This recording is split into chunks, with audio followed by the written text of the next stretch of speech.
to lead the assault once more.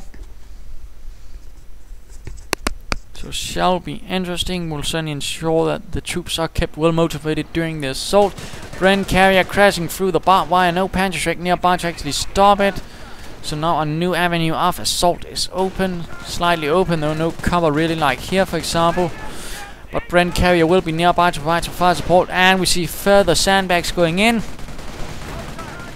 Nothing to actually support these Grenadiers, though further might have been useful to, for example, say have a mortar right here to bombard these positions would really have been helpful. Grenadiers apparently not entirely sure what side of the sandbags to stand on though, but Grenadiers right now are British troops exposed a bit. One Grenadier team might be trying to drop in with some grenades, but all of this heavy machine gun fire is suppressing them, and there we go, grenade right in among the British.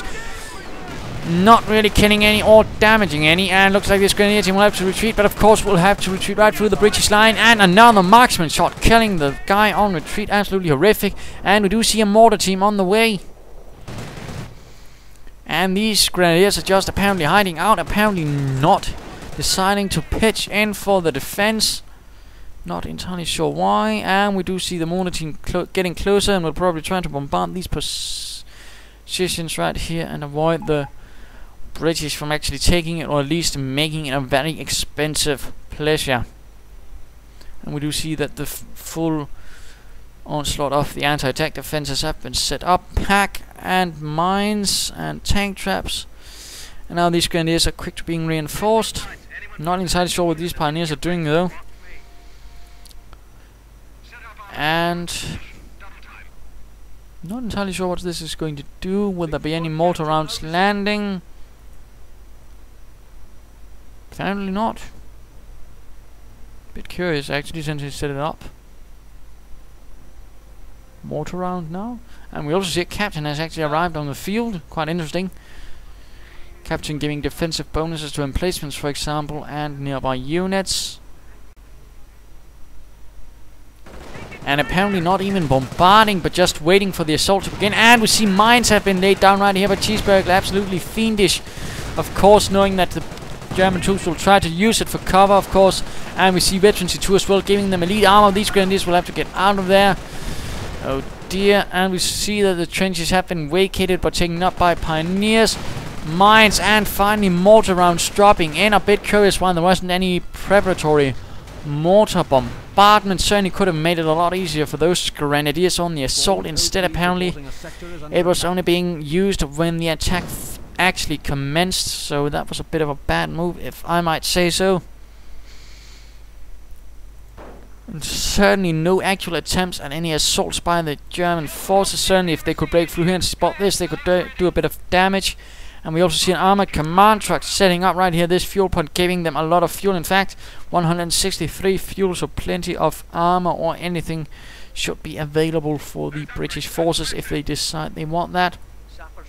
And expert engineers are being trained, which will certainly give them the ability to over-repair units and of course generally repair faster. And for those that don't know, over-repairing actually means the unit will have more hit points than before. It does depend on the type of unit. For example, a Bren carrier won't get as much as, say, for example, a Commonwealth tank.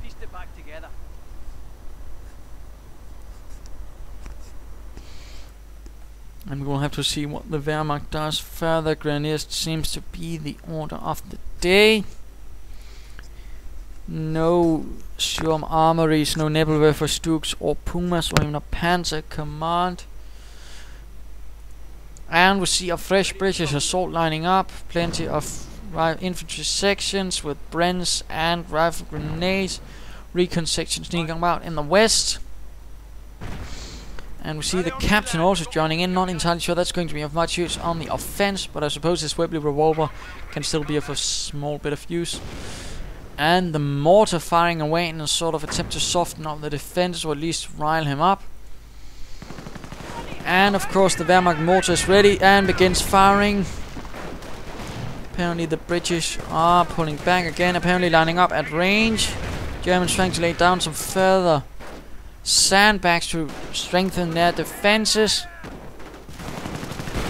Lieutenant with Veterancy 1, which does make him harder to hit, but he is retreating, apparently not wanting to die. Not entirely sure where those mortars are.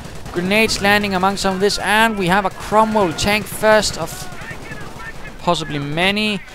Grenadiers with LMG 42s moving in against this recon section. Not entirely sure that's going to go well. And we see that the German forces right at the center has been forced back, and let's return here. Grenadier section blasting away with LMG 42, but not really much luck. The actual rifle-equipped Grenadiers do seem to be doing more. And now the mortar is forced to retreat as well as the Cromwell continues. We do see a Panzer command going up, and the pack is quick to switch position to try and do something against this Cromwell if it gets too close to the Wehrmacht base. Cromwell firing away at the bunker, taking a rear shot, and the Cromwell cruiser tank will have to get out. The Cromwell was the British attempt at a Sherman-like tank. Or well, not really, actually it was more of a cruiser tank, which was rather different from the concept of the medium tank. And generally the Sherman was intended for infantry support, while this was intended for quick movements and fighting and such. There we go, Grenadiers charging ahead, might be able to knock out this Cromwell with Panzerschrecks. First shot hitting, second one missing. Pioneers trying to move in, but getting gunned down by the British. Might be lost. No, the Pioneers barely get out of there. And mortar is quick to set up near the front line, and pack joining in as well. And we see the British infantry moving in from the west. Grenadiers apparently have not thought of that and are exposing their support units to all of this fire. The Grenadiers continue to hunt down this Cromwell, running right into the sappers, who are certainly a bit exposed, not being the best frontline troops. And Cromwell knocked out by the dashing Grenadiers of the 716th. Mortar a bit exposed, we'll have to get out of there, but the British are retreating as well. For some reason I'm not entirely sure of. And we see a Panzer IV, Panzerkampfwagen 4 Ausführung H. Germans are assaulting one of our victory points. So that will be the first piece of German armor, and what a piece of armor it is. Probably some support from another Panzer division nearby. Possibly the Panzer Lehr, or possibly the 21st Panzer Division lending out its Panzer force. We'll have to one cannot say. Panzerschrecks hitting this Bren carrier, which is actually still there, managing a bit of kills and damage. And the Panzer IV moving in to support the front lines. All nice and dandy, although it certainly would have been helpful if it tried to hunt down this Bren carrier. And I'm a bit curious why the German forces aren't really trying to do a bit of harassment right through here. Or here, for example. He just seems a bit too passive for my liking. And what is this? Another bunker going up. Could be a medic bunker since it's this close to the front line. And looks like the Bren carrier was knocked out by a Panzerschreck. Interesting. And we see a huge British assault lining up. Veterancy 2 for the lieutenant, actually. Will certainly be helpful for him, since it's going to make him a lot harder to damage as well. Further Grenadiers moving in, again laying down some sandbags. Being equipped with the LMG 42, again not entirely sure that's going to be helpful. Panzer IV firing away in a nice distant position, so it isn't so easy, and the infantry of course can act as this shield. LMG 42 not really hitting. Grenades being lobbed at nauseam. Sapper being cut down while trying to retreat. It's not dandy little face cloth not offering any assistance. And we see mines being laid down to cover the retreat. But so far the German commander hasn't really shown any interest in actually pursuing the British on his part of the map, which I do find is a bit of a shame.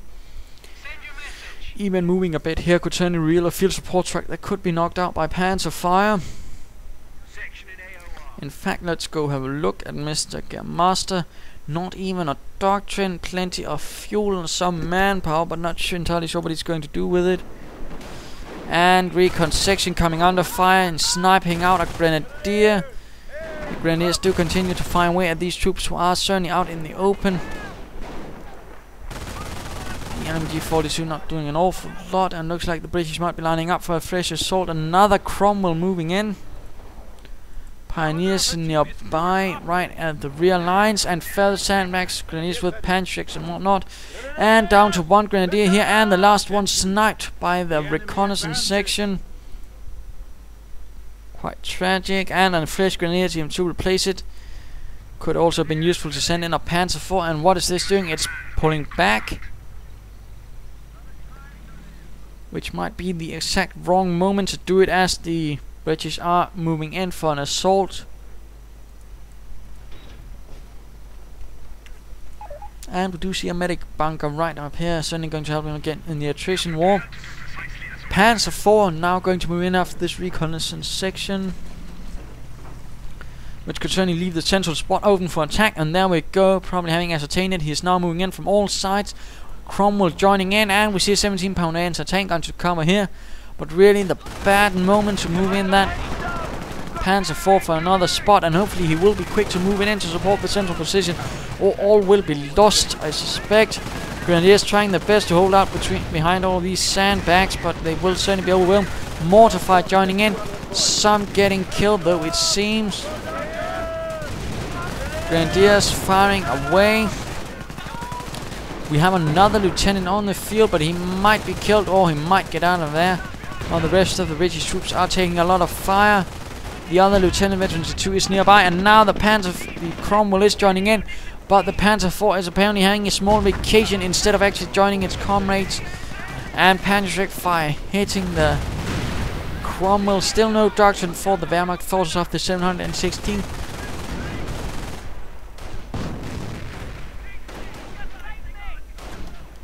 And looks like the British did pull back, apparently having decided it's not worth it.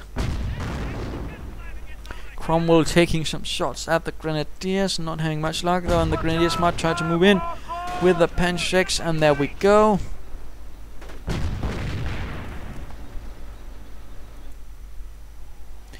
In the meanwhile, sappers are laying down mines right here, and I'm a bit surprised the Wehrmacht player hasn't even tried to at least take this point back. And we see a Panther coming out. Quite interesting. Quite interesting indeed. Looks like the Cromwell is getting fully out. Attack our forward base.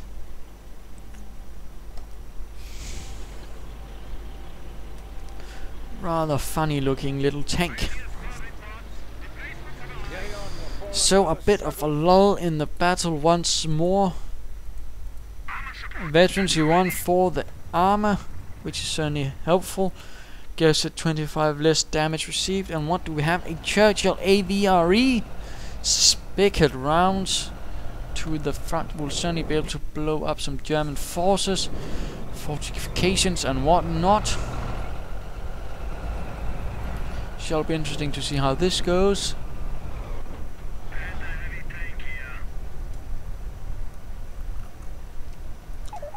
And the Panther has arrived on the field. Panzer V will certainly be able to put quite a lot of pressure on the British armored forces. And what is this? Churchill AVRE moving in. Oh dear, and all of these Grenadiers clumped up behind the sandbags. Oh no. Spigot round flying off. Oh dear. They will have to retreat for sure. Heavy losses, absolutely horrific losses. But the Panther is there to try and stabilize the position with its mighty presence.